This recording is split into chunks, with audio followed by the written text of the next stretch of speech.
everyone, Old School Pokemon here, back again with part 3 of my PSA submission return. If you watched the first 2 parts already, you've already seen all these cards I'm about to show you. These are all the duplicate copies of those cards though, so I put one of each card in one pile, and then all the rest of the cards I put within my my backstock inventory, if you will. So we'll hop right into it. Kind of go through these cards relatively quickly since you've already seen all these cards at least once if you watched the first 2 parts. But starting off with the first edition base set, we got a few more PSA 10s. Again, all these cards right here came from the collection I purchased off of King Pokemon, Gary from Pawn Stars. Turned out to be a really, really good purchase. Super happy about that one. Like I mentioned, that was within the first part of this series. This is actually the 3rd video that I'm recording back to back. You guys won't see them all back to back like this, but so I recorded part 1, then part 2. Now I'm recording part 3, just so I have some videos to upload when I don't have time to actually sit down and record a specific video. That way I can start to upload a bit more consistently. I was watching the Collectible Conversation podcast with Pokemon Radar and Squeak's Game World, and I forget the 3rd person they have on there now. Sorry if you watch my channel. I forget your name, but I do like what you have for input within that podcast. But anyway, I was watching that podcast, and the recent one that I was watching, I forget the title of that one, but Squeaks was talking about YouTube and how he's getting bigger on YouTube and how he wants to continue learning about YouTube and improving his YouTube channel and so on and so forth. And that definitely motivated me to want to try and put more time into YouTube and kind of make my YouTube channel better, because right now I know it's all right. I think there's some good videos on there, at least in my opinion. But I do want to upload more consistently, and for right now I want to upload more consistently, and I want to think of other things to do with my YouTube channel in terms of different videos. I'd like to. It's been a while since I've done a video strictly based on talking about some eBay topic. I'd like to get back into doing those, but we'll see how that turns out. My original goal for this year was to start to learn how to edit videos and play around with.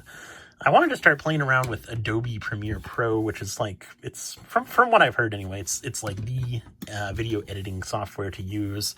Right now I just use iMovie, which is simple to use, which I like. I did try downloading Adobe Premiere Pro. They did like a free 7-day trial. So I did try that for about a week, and it was just so confusing. I got so frustrated, and I never ended up renewing or like subscribing to or paying for a subscription to Adobe Premiere Pro. So I'm still just using iMovie. I think I'm going to put that goal on hold for now anyway, just because I got a lot going on with my eBay business. I want to get caught up with everything that I have going on with that. So that goal got put on hold. We're getting into some of the Shadowless base set cards. So these were part of my Shadowless collection, or Shadowless hoard, if you will. A few of the backstock cards that I'm going to be adding into my backstock. But anyway, that Adobe Premiere Pro and kind of video editing program, I put that goal on hold for now. I'd like to go back at some point. It'll probably be later this year. Go back to that and kind of really sit down and learn how to use that program, so that way I can start editing videos and kind of making good videos. I watch a lot of other YouTube channels who are really good at editing, and I would like to learn that eventually. So that's my goal for at some point, is to actually learn how to edit videos versus just sitting down, hitting record, and going with what I actually record. But yeah, that's kind of one of my long-term goals, and that watching the Collectible Conversation podcast kind of reignited my goal towards that. So hopefully at one point I'll be able to get better at editing videos and all that fun stuff right there. It's just, I think it's more or less just a learning curve, something that I'd have to actually sit down and focus on. And right now I just don't have the time to do that. It's tough because I really enjoy doing YouTube. I'm having a lot of fun with YouTube, and just kind of getting to know everyone and talk to everyone and read all the comments and all that kind of stuff right there. Having a lot of fun with YouTube. But on the flip side of that, YouTube doesn't make me any money. I am making a little bit on YouTube just because so for those of you who aren't aware, you need 1,000 subscribers to monetize, or basically get money from ad revenue. So I finally reached 1,000 subscribers, and so I am making a little bit of money on YouTube. And when I say a little, it is a little. I never really believed, like, people who would talk about ad revenue and how much they make on YouTube. I never really believed when they were like smaller channels. Like I know James Z&G Emporium would talk about this. He did one video a while back when he was a lot smaller talking about this, and he talked about how the ad revenue on YouTube for 1,000, 2,000, 3,000, 4,000 subscribers really wasn't much. Getting into first edition Jungle Set now, and I was kind of hesitant to actually believe what they were saying, but you can definitely believe that. It is not much at all. I probably make $10, $15 a month through ad revenue on YouTube, and you need $100 in your. They use Google Sense or Google Sense. I think that's what it's called, to keep track of all your earnings on YouTube. And you need $100 in your account to actually withdraw that amount and get a check from YouTube for your ad revenue. So I have yet to even get a $100 check from YouTube. So really don't make anything on YouTube. And so I more or less put all my focus on eBay because that's where I make my money. Being that I am trying to go full-time with eBay, or full-time with Pokemon now, that's kind of where I need to put my priority, at least for now. And those last few purchases that you saw on my channel, the 2 massive bulk lots that I bought, and then to a lesser extent the hollow lot that I bought for $8,000, those 3 purchases right there have kind of stressed me out a bit. It's a lot more work than I thought. Or I knew it was going to be a lot of work going through all those cards, but just the timing of it was real tough. So I purchased those 2 massive bulk lots. I went through about half of the Diamond and Pearl through Heart Gold, Soul Silver bulk cards. Went through about half of that inventory, got about half of it listed. I still have yet to do anything with the other half. Got to do that at some point. And then that massive WotC collection that I purchased, that I showed within that same video. I purchased that collection for it was just over $10,000. It was probably close to 11 between the shipping, and then I did send some money to the person who picked that up for me. But anyway, that collection that I showed within that same video, the only cards that I've gone through from that collection are the non-holo rare cards. Everything else is still just sitting in those same boxes, waiting for me to go through. Like to go through those at some point here, but between all those purchases right there, plus we had Battle Styles release, plus I just got my PSA return, I have a ton of stuff to list right now. It's a kind of overwhelming to think about when I actually sit down and think about just how much stuff I have to do.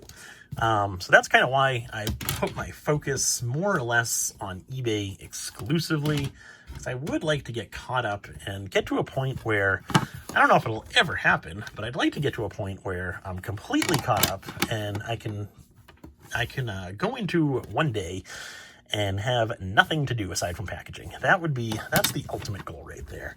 I don't know if it'll ever happen, just because I've got a ton of stuff, but that's my ultimate goal. That'd be nice right there. So now we're getting into, I think this is the first fossil, yeah. So So getting into the first edition fossil set right here, and that's all I wanted to touch on in terms of that. That rambling went on for a bit longer than I thought it would. But anyway, getting back into these cards right here. So I don't think I've ever shown you my first edition bulk boxes. Oh, sorry about that. That's probably like the 10th time I've hit the camera within these videos here. So sorry about that. But anyway, I don't think I've ever shown you my first edition bulk inventory. I've shown you my first edition base. We've already talked about that. I've shown you my shadowless base. We've talked about that. I don't think I've shown you my first edition. I have a decent amount of first edition Jungle through Neo Destiny. I want to say I probably have. They're all near mint to mint condition, like near mint plus to mint condition. So PSA 8 to 10 range. I want to say I have one completely full monster 5-row box. I want to say I have another half of a monster box that's full, so maybe 2 or 3 rows that are full of all near mint plus mint condition cards. That's where all these cards are coming from.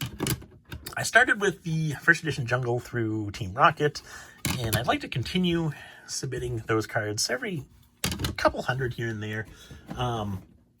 So my next PSA submission with those cards is going to be first edition Gym Series and Neo Series, and then I'll go back to Jungle through Team Rocket and just kind of rotate like that until I've actually submitted everything to PSA. But that'll be a long process to actually go through and submit everything, or look through everything to decide what I want to submit. Hold on one second while I kind of rearrange my setup here. Okay. So, that'll be better. Okay, so back to looking at these cards.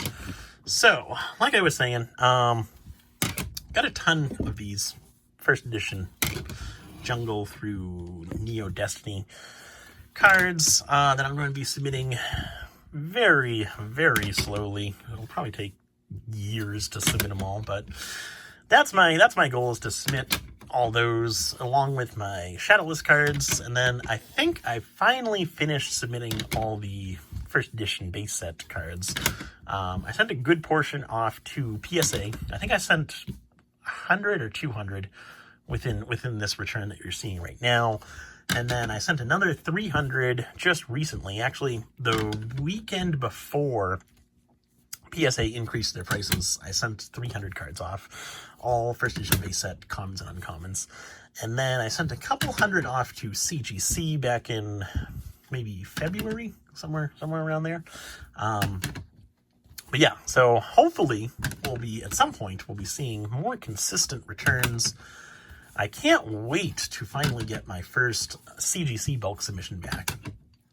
I was actually looking on Facebook earlier today, and one of the Pokemon Facebook groups, and someone created a post, or just posted with a screenshot of a message they had with CGC, and the person was asking if CGC had a rough time frame of where they're at with bulk submissions, and this the rep for CGC told this person that they were processing orders from early December right now. So my first CGC submission was back in, I believe it was early January. So hopefully I'll be receiving that one back within the month or so. I can't wait to actually get my first bulk CGC submission back.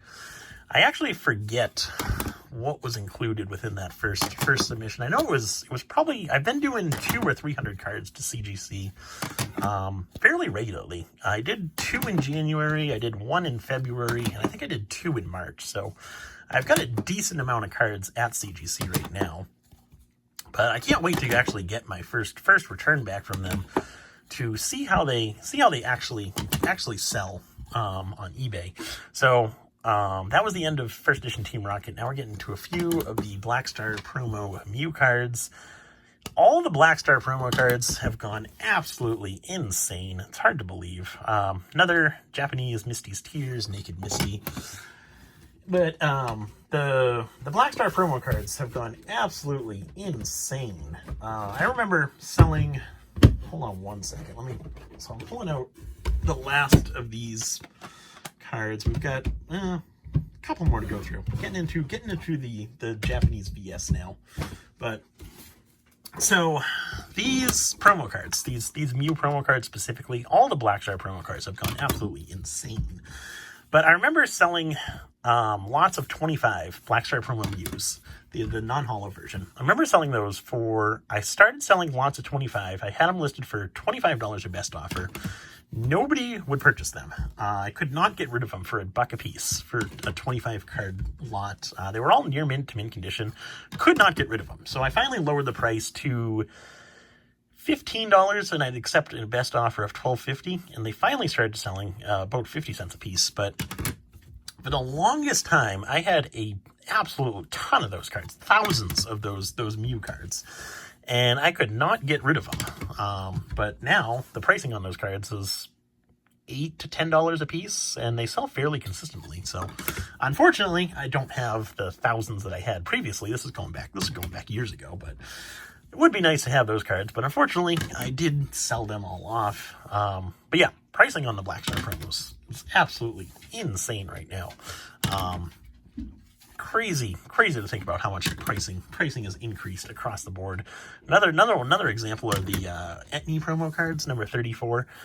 Sealed copies of those, similar to the Mew number 8s, the non-holo version. I used to have a ton of those sealed Etni promos, and those things would not sell individually. You could not give those things away individually.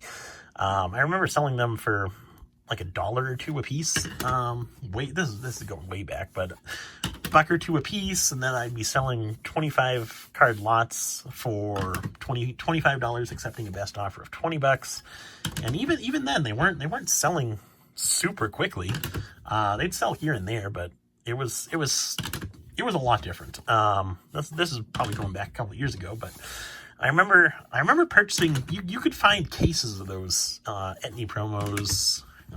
Specifically the Etni promos. Every once in a while you'd see the legendary bird promo cases. I remember seeing a few ancient Mew cases, not too many of those, but the Etni promos and the legendary bird cases, every once in a while you'd see the legendary birds. Fairly frequently you'd see the Etni cases, and the Etni cases had 600 cards in them. The legendary birds had 1,200 cards in them, and then you also saw occasionally the WB stamped, those four. You had Electabuzz, Pikachu, Dragonite, and Mewtwo. You'd see cases of those every once in a while as well on eBay. I forget how many. I think there's 600 cards in a case of those, but I forget. But you'd see cases of those on eBay, and they were super cheap back in the day. I remember purchasing a few of those myself. Obviously, everything has been opened and sold off. Wish I held on to more of that stuff looking back now, but that's unfortunate. So a couple more VS cards. These are all from that, talked about this collection within the previous video.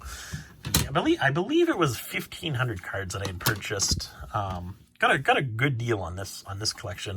And those were real fun cards to go through, because I had never seen these VS cards beforehand. So that was a really fun collection to go through.